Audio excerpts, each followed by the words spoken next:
Neighbours from Outer Space, Chapter 7. What happened to all the colors? Minivan asked, peering uncertainly up and down Macumber Drive. Everything's all washed out.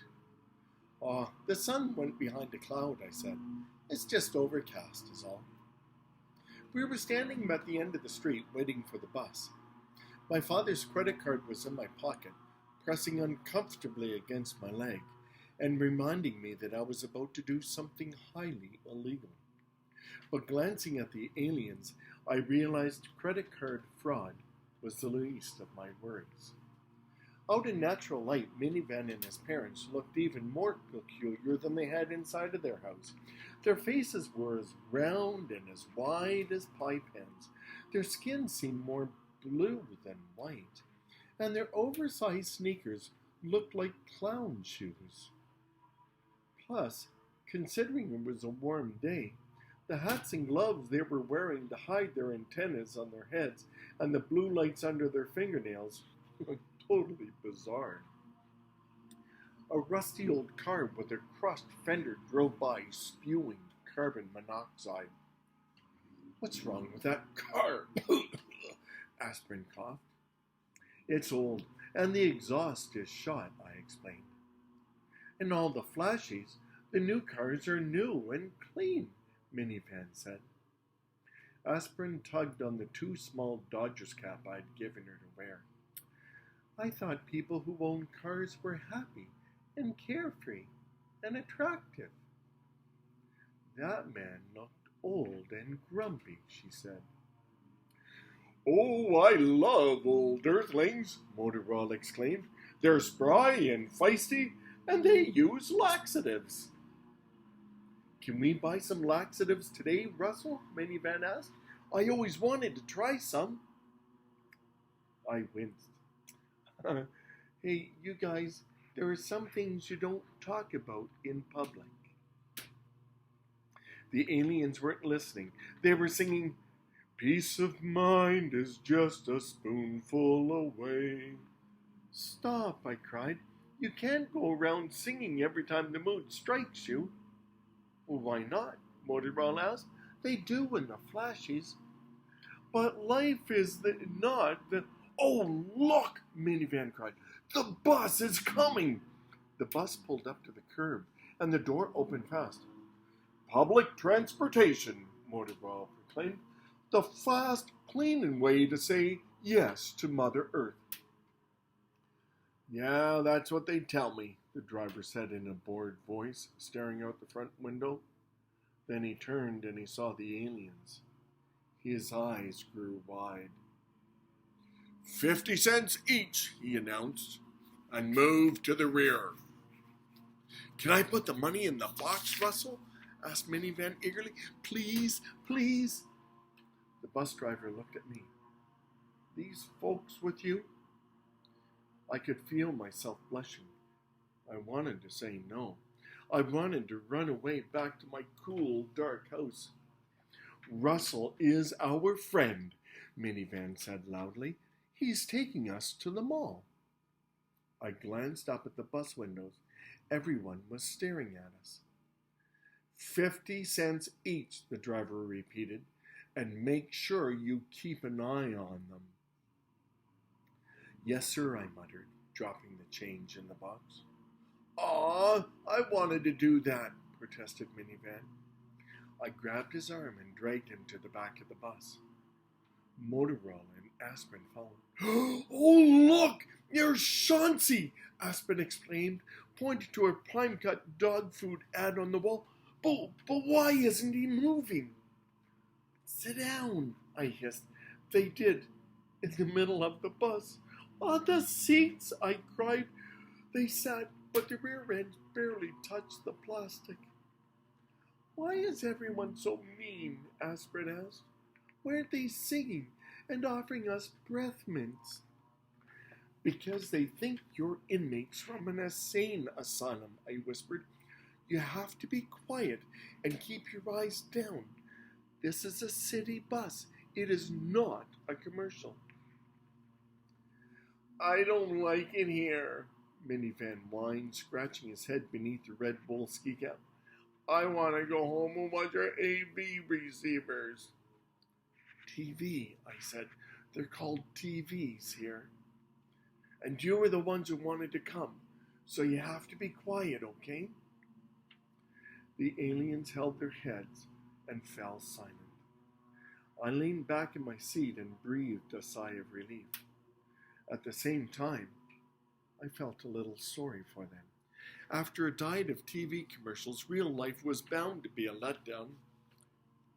Valley Mall, the driver called, turning into the parking lot.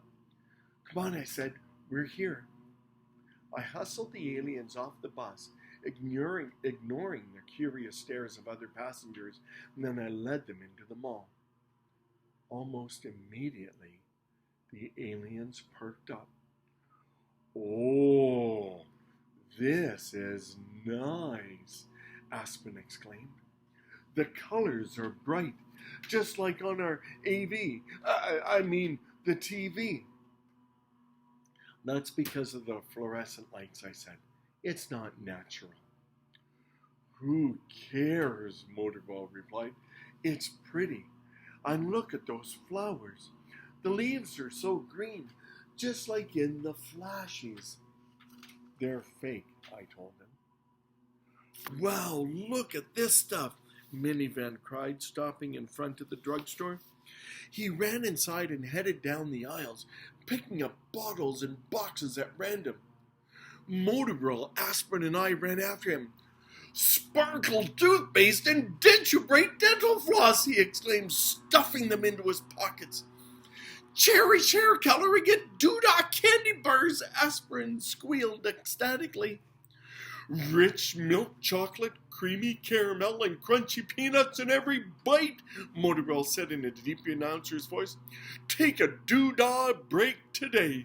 He ripped open a candy bar and he chomped down on it.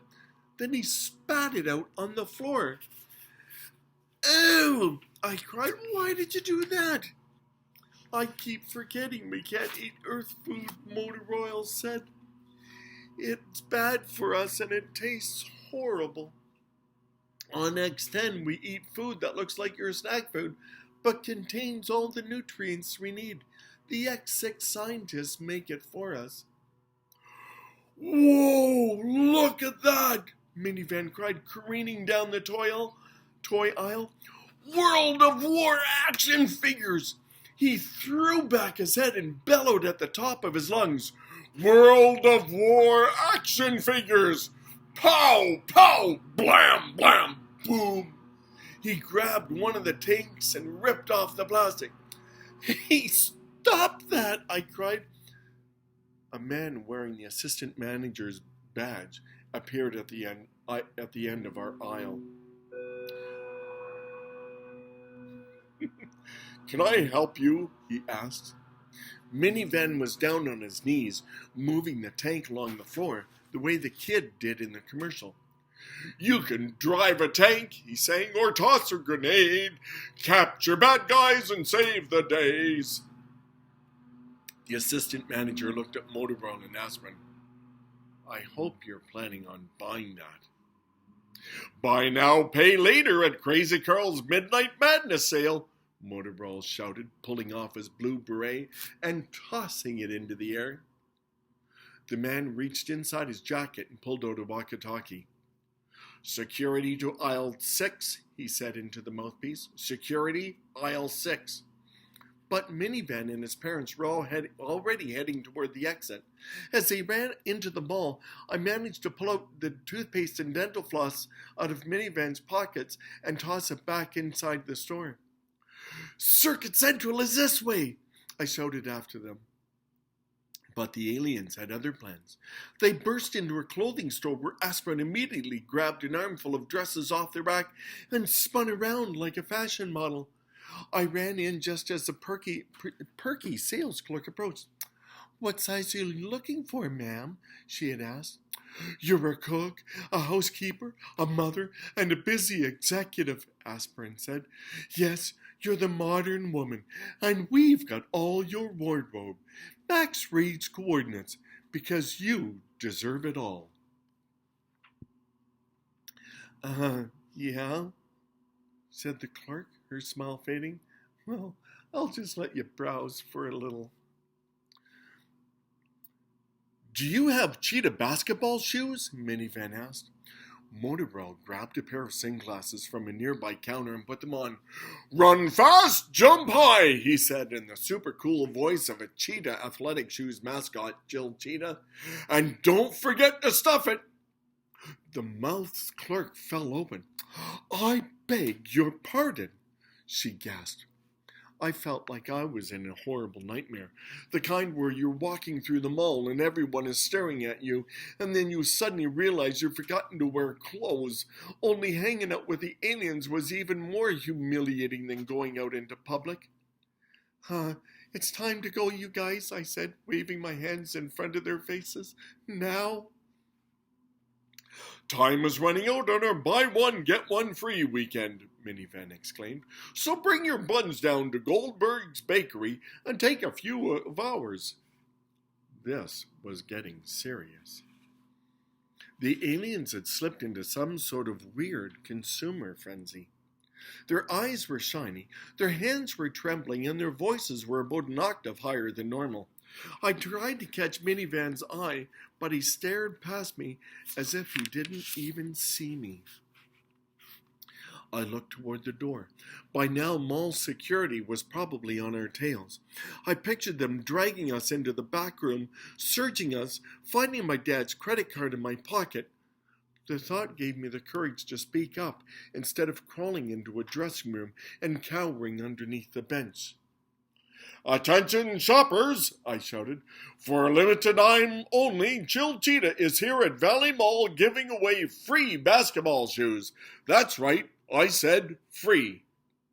Jill Cheetah, Minivan squealed. Free basketball shoes, Motorwell exclaimed. Where? Aspen cried, dropping the dresses.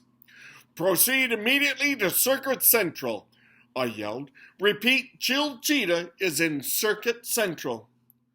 The last word had barely passed my lips when the alien sprinted out of the clothing store, knocking over a couple of mannequins on the way, and took off across the mall. Whew.